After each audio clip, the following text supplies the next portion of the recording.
ડભોઈમાં ચૂંટણીનો જ્વાર ફરી ચડ્યો છે.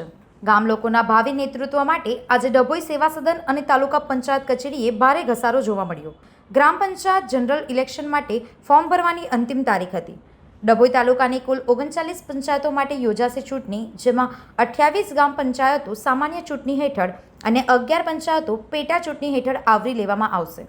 આંકડાની વાત કરીએ તો 28 સામાન્ય ગ્રામ પંચાયત માટે 80 સરપંચ પદ અને 360 વોર્ડ સભ્ય પદ માટે ફોર્મ ભરાયા, જ્યારે 11 પેટા ગ્રામ પંચાયત માટે 6 સરપંચ અને 7 વોર્ડ સભ્ય પદો માટે ઉમેદવારનું ફોર્મ ભરવાનું નોંધાયું છે.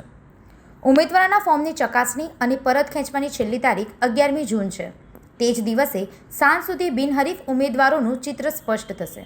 સ્થાનિક પંથકમાં ચૂંટણીને લઈને રસપ્રદ રાજકારણ જામે તેવી શક્યતા છે.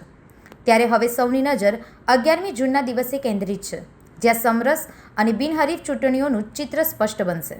રિપોર્ટર નિરંજન ચૌહાણ, ડભોઈ.